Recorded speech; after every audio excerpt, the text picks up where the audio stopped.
Hello everyone, and how's it going? I hope that you're having an amazing day and a great run in the market with Palantir at the moment. If you have decided to click on my video and to watch my content regarding Palantir, then chances are you're wondering about the same question that so many of us are asking ourselves. Should we buy Palantir now? And how far can it go? So, as we know, over the past few years, the job market has been looking very uncertain for many. The inflation, on the other hand, has also been eating away people's savings in countries that used to be deflationary. So, when every source of certainty is about to disappear, we must seize that opportunity to remember that we have to take the control of our own financial independence back. And in order to secure our own financial independence, we have to find the growth opportunities of tomorrow and seize the ones that can multiply our capital exponentially, increasing the money available for investment later. Essentially, we need to find a golden goose, and for many, Palantir is exactly one of those stocks. Over the years, Palantir became so much more than just one other tech stock collecting funding in exchange of market share growth, like so many more listed on a Nasdaq. It is a major company that plays the role of the canary down the coal mine. It has enough cloud and mystery around it to arouse the market's curiosity, and also to trigger people's tendency to follow the trend and to follow the lead, in fact. It is a company that people would often view equally as the risk appetite of the market alongside Tesla, Apple, Nvidia, and more. The fact that Palantir may rise and fall with the tidal waves of risk capital is limited, but it's still a very useful aspect to observe, making it a very crucial stock to follow in the market. So in today's video, we're going to take a deep dive into Palantir and to see whether it deserves to have a place in your portfolio. Before the video continues, if you want to watch more Palantir related analysis, as well as for many other companies, please take a moment to like, comment, and to subscribe to my channel, and check out my channel page for other playlists. So with that being said, let's get started. Palantir had a pretty stable day on the market today, as it reached a high of $25.44 and a low of $24.70. Over the past 5 days, the share price had a rather significant pullback, decreasing by more than 6%, sitting above, right above the ceiling that turned support of around $25. Nevertheless, it seems that the share price is now beyond the critical level of $20 and $25 that Palantir had so much difficulty going through over the past 12 to 18 months. It's encouraging to see Palantir going through many critical levels, and the fact that the climb upward has yet to stop. In the big picture, Palantir is now trading near its 2021 level, which is definitely not that far from its historical peak, given how low its share price went down at one point. The next target is to break through the resistance of $25, and I believe that it's something that is achievable within the short term. When it comes to options, the important price points are at $24 and $26. The options are currently favoring the calls options, which means that the market believes that a price action still have some room to run upward before taking a step back, or to take like a break, if you will. It's worth mentioning that the collective wisdom is quite unreliable, and we should use it as a reader of public mood, not necessarily a crystal ball that can read into the future. Palantir recently had a trading volume of around 60 million shares, which is significantly below its average of 75 million shares. Now, it's been quite a few days that we have observed a current trading volume below the average trading volume, and this may suggest that the market has now priced in pretty much all the positive news and catalysts, and are now looking for taking the profit now and to start slowing down the upward momentum. Now, it should be expected that Palantir may start pulling back a bit forward, going forward, given that the historically high Nasdaq level and the uncertainties surrounding the economy are really like giving Palantir an excuse really to make this kind of exit. The trading volume is indeed a very important factor to consider because it shows how many shares are being traded. Even though the recent volume is slightly lower than the usual, it still indicates ongoing interest in the stock. And high volume usually means strong investor interest and validates a price trend. Now, going forward, we must take a look at Palantir, the stock itself. Obviously, Palantir has a lot of things to offer to investors and to the market. For example, it has a perceived high potential for growth. It has a pretty successful business model, a net positive cash flows, and minimal dilution that comes with it. So let's take a deep look at the needs and challenges of regular investors and to get like a fair understanding and the read on where Palantir stands in the market as far as the retails go. So when it comes to like regular investors, you and I, we're looking for stocks that may grow and multiply in like multifold, right? And Palantir seems to be a good fit. The company's positive cash flows shows that it's financially stable and sound, making it a pretty attractive option for everyday investors who want to invest in ventures with high growth potentials and who can hold on to themselves. Palantir's proven business model also lines up with the fact that what we want is something that's sustainable, that it can feed on its own, because we don't really need to pour money into it forever, hoping that one day it's going to go parabolic. There are also challenges that investors commonly face, and Palantir is certainly not immune from this fact. One of those challenges is that not everyone has the technical know-how when it comes to researching stocks. And in terms of Palantir, it may take a little while before we can explain to someone what does the company do. Now, simply put, they analyze data.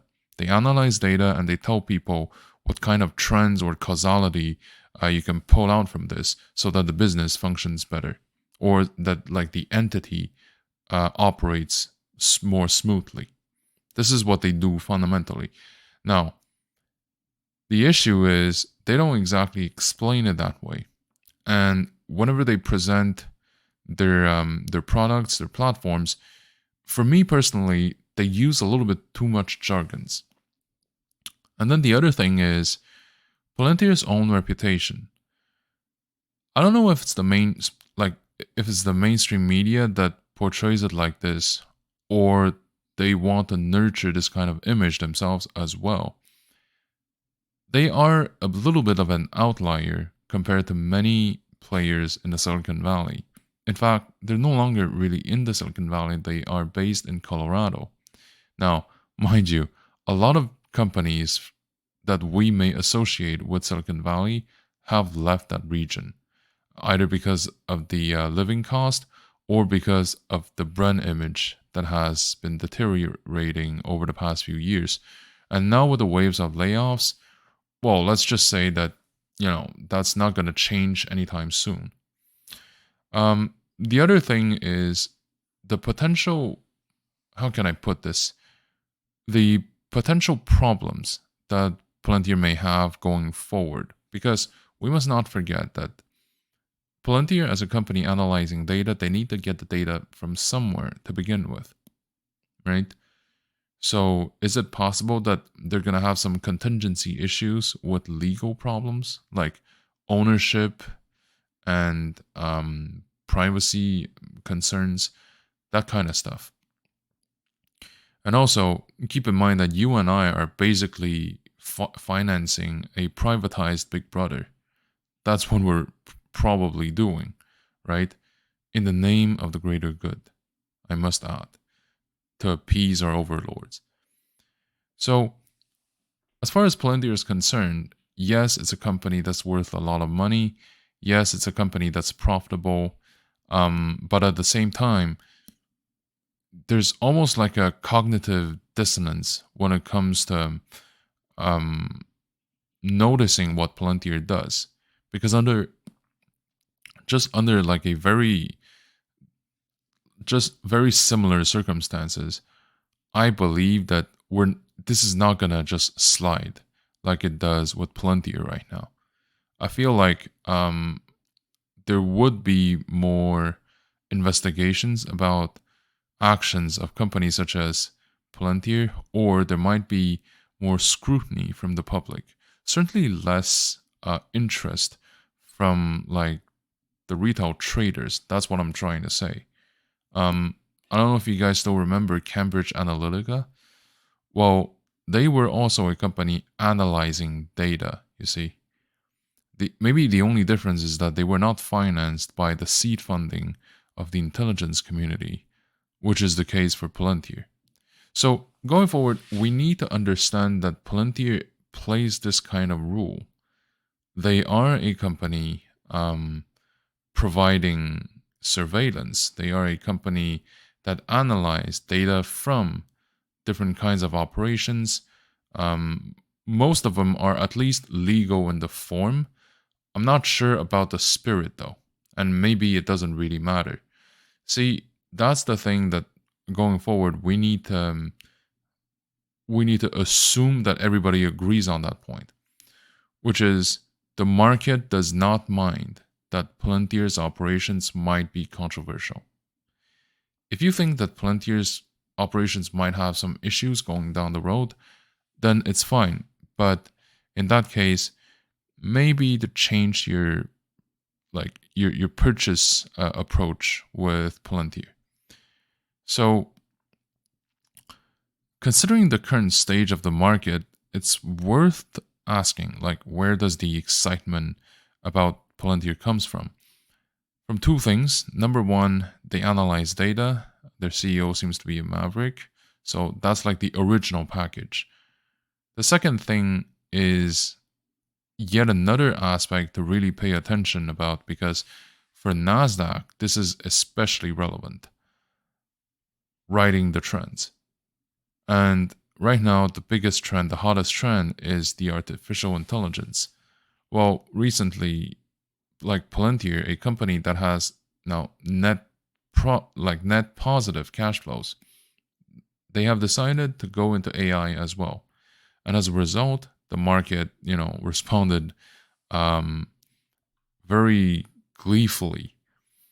And this is why we are where we're at. Because if it were just with Palantir, like Palantir's own organic reasons, without like riding the trend of AI, then my personal feeling is, regardless of how much hype that we're going to have, the $25 level is going to be really difficult to go through. In fact, not even just 25, but I feel like the $20 level would also be very, very difficult to go through indeed.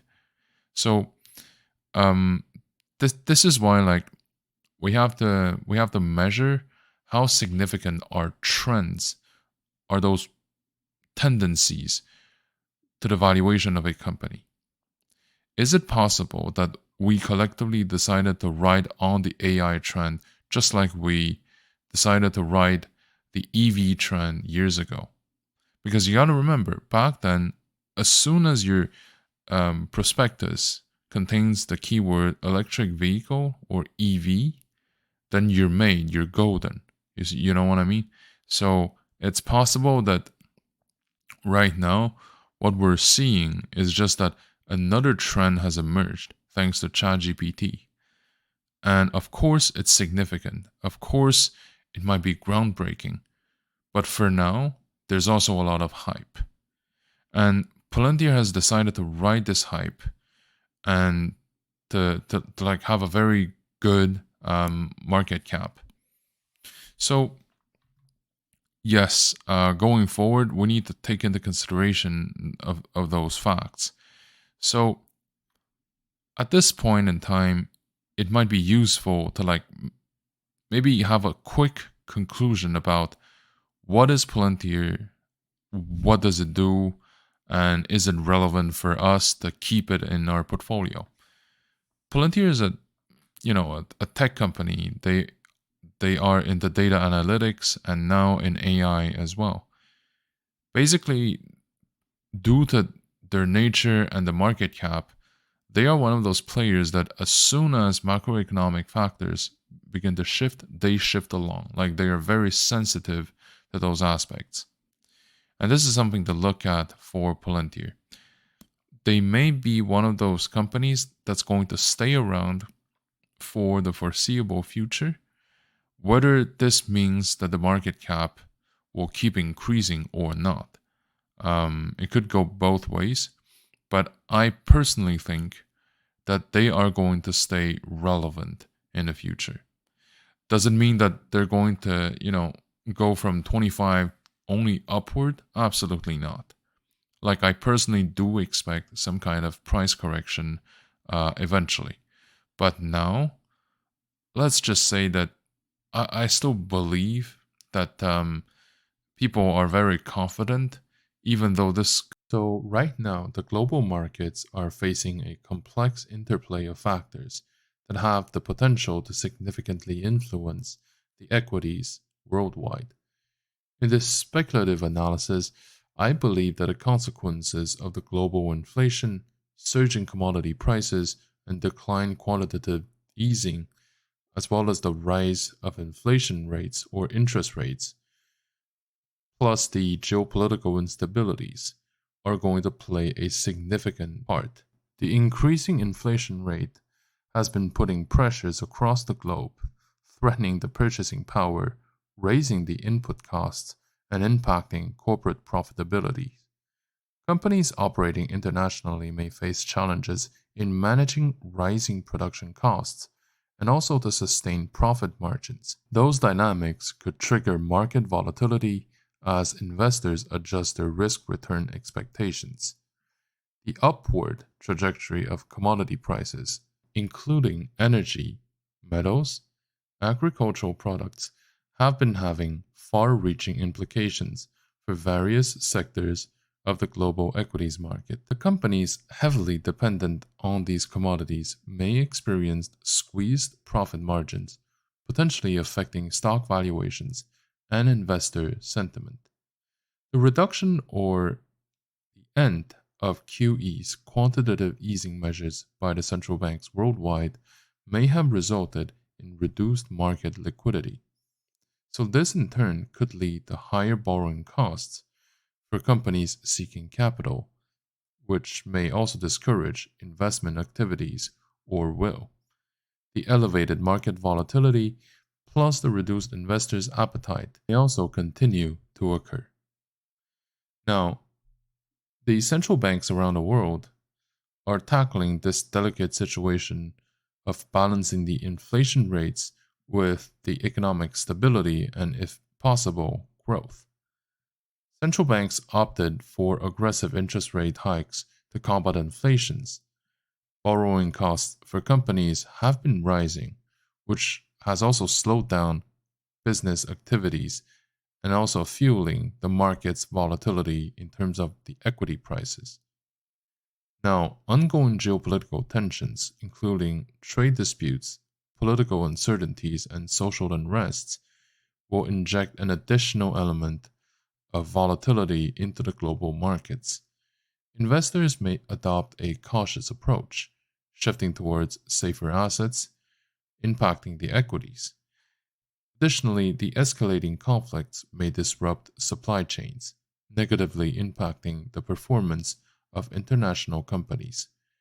Given the interconnectedness of global markets, the aforementioned factors have reverberating effects on the US equities market. Companies with significant exposure to international market may face a lot of headwinds resulting from the economic slowdowns, disrupting the supply chains and the currency fluctuations. But nevertheless, the US market is known for its resilience, and the diverse sectors may attract investors seeking safe havens. So, really, the current landscape is characterized by global inflation, surging commodity prices, reduced quantitative easing, rising central bank inflation rates, geopolitical instabilities, and also ongoing lack of certainty regarding growth. While the US market may exhibit relative strength due to the safe haven status, it's going to remain interconnected with the global economic landscape. For long term investors, these conditions may offer opportunities to identify undervalued companies with strong fundamentals and international diversification. With that being said, short term trades should be approached with caution because of the increased volatility and uncertainty. And also, we should be careful when assessing individual companies, sectors, or regions. Okay, so having said all this, what is my opinion about Palantir? I would recommend you to keep a position in your portfolio regarding Palantir, but not to buy a whole bunch of them now. It seems like the entry point is not optimal, and I believe that better pricing opportunities or better entry opportunities are still ahead of us. Nevertheless, there's always the possibility that once they go beyond $25, they're going to go to like, $30, 35, 40, 45, 50. So in that case, just in case you miss the train permanently like that, keep a small chunk of Palantir in your portfolio. Now, for which kind of people is this trade for? People who are looking for exposure into risk taking. In other words, if you don't just want to collect dividends from established companies with cash cows, with mature sectors, but you want to explore things that are more on the new side, on the experimental side. But at the same time, you also want to have some sort of reliability in how good this company can be, then Palantir might be a good one to start with. I would say that the maximum exposure should be between 5 to 8% of your portfolio.